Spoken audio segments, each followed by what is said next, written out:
Hey guys, quick update. So I got my earpiece in here. Sorry, I feel like a dumbass. It's September 3rd. It's my first day of class this month, and I've asked a friend to translate the new payment structure, and then I've attached that to the payment envelope, so it's official. I'm increasing my prices for group lessons, but also increasing the length of the classes. That seemed like the fairest thing to do. It's kind of a win-win situation for everybody. Sorry, I just got a message from a parent here. Okay. Um, Everybody wins, they get a little more class time, which is helpful for me to kind of just preview homework a little bit more, work on stuff. 45 minutes, I find it's kind of an odd time. It's too long or it's too short. So I can motivate myself if I'm making more money to be in class a little bit longer with them.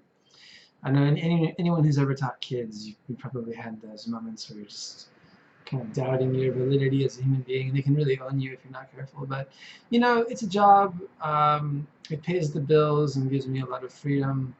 And so I've really just been kind of coming to see my school as kind of a staging ground for what's next. Trying to remain grateful for it. So 2 weeks from tomorrow will be the end of year 5 since I started, which is it's kind of a milestone.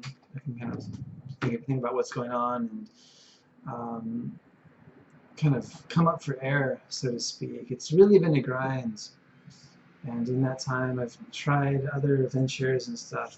Nothing really successful, and I think a large part of that is simply for lack of planning and skillful execution. You really, really have to know what you're doing and exactly what you want in any kind of business venture. It's all too easy to get a little bit excited and overlook details. I mean, not that anything's blown up in my face, but nothing's really gotten off the ground except for my school. So that's something I need to be grateful for. I'm a little nervous about how it will be received, the price increase that is. But like I say, it's not technically just a price increase, it's also an increase in lesson times. So my hope is that people will be like, that's fair. But you never know, you might get some weirdos, closet cheapskates, or people just looking for an excuse to quit. Most schools, they just raise their prices, no questions asked, and that's that. I was looking around on some forums for school owners and whatnot, and a lot of them said don't even talk to the parents about raising prices. Just let them know that's what you're going to do, and do it. Um, that's one way to do it, I suppose. There's a very fine line between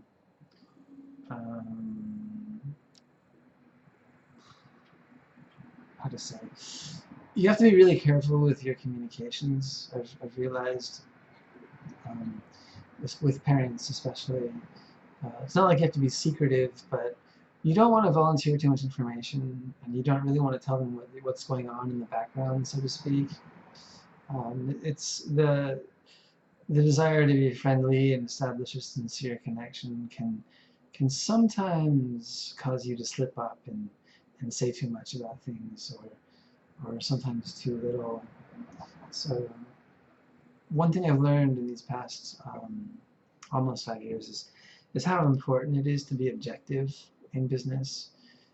As long as you're focused on delivering value to a realistic degree, you don't want to be bending over backwards day in and day out. For the same, probably goes without saying, but you have to be really careful about maintaining relationships, and at the same time also preserving your own interests. You need kind of a weird combination of a sensitivity to what people are thinking and feeling, but also kind of a thick skin in regard to their reactions and desires and questions. Otherwise, you end up just kind of exhausted and you can't think straight, and you're always tired and stressed out, and your mind's running around in circles, and it's no way to live. So, yeah, it's important to kind of formulate what you're going to tell parents or give to parents exactly, and then, let them have it, so to speak. Anything half-baked or weird is going to be received as such. So, it might sound like nonsense, but without staff of my own, it can be quite difficult to get feedback on how things are working out or what should be done. So it's great that there's these forums these days, really helpful in terms of just kind of giving information from the back end, so to speak. It's very easy to cause concern or doubts with customers if you come off as kind of not exactly clear what you want to do. So they expect that in Japan. They expect things to just kind of be cut and dried. You do your job, I'll do mine. So we'll see. I'm giving a 2-month notice for price increases. So the plus 600 yen per month, plus 5 minutes per lesson will kick in November. And I think that will give people time to kind of think it over. And I felt like a month was a bit sudden, since I really only considered the idea seriously in August. I felt like giving them, I did a little kind of probing with parents. Most of them seemed okay. No one's ever really happy to be asked to pay more money, but in this case, they are getting something for it. So yeah, I just have to hold on to my hat and see how it rides out. I don't suspect anyone's going to quit, but you never know, knock on wood. That's why I was so careful about kind of making it a win-win situation. But as it is now, with the projections, I could stand to lose about 3 students and still make more than I'm making now. I don't want that to happen, but it's that type of business. People can just up and leave, and that's one of the things I'm really concentrating on developing multiple streams of income for, is because if one goes and you only have one, it's a massive problem. But if one goes and you have 2, 3, 4, 5, then it's not such a big deal, especially if it's not the majority of your income.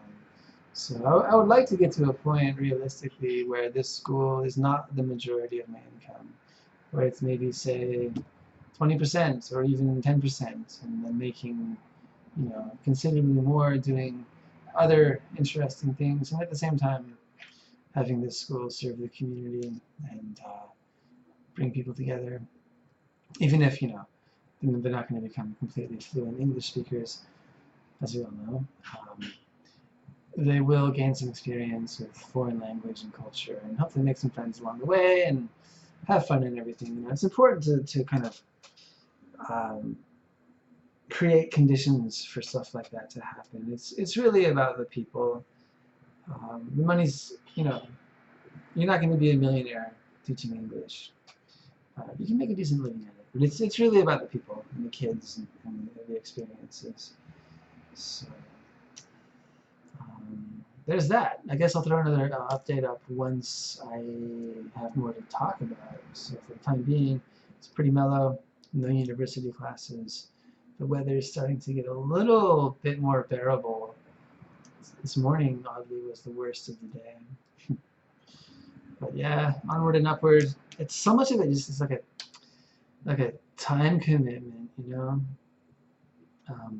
There's no substitute for that. I mean, you can optimize things by being, very well prepared and very organized and very methodical about your execution and getting feedback and collecting data.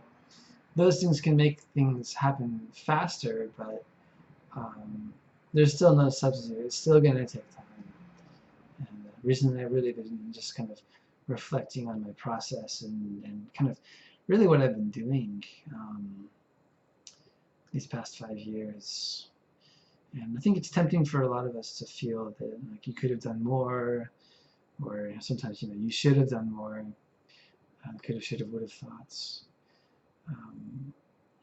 So I'm really trying to kind of reevaluate how I actually go about the process of instituting things, from initial idea to, I guess you could say, minimum viable product, and then how to grow that.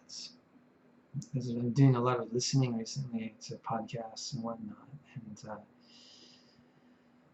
if someone who's extremely rich and successful and happy is that way because of the specific actions they've taken, and the actions they've taken were done that way based on a specific understanding they had very often beforehand, at least to a degree.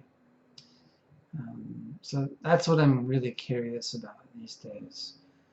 I feel like starting the school and building it up to, a modestly successful, if small, little business has been a really great life experience. But I personally don't want to do something like this again. The returns are much better than what I was looking at before starting.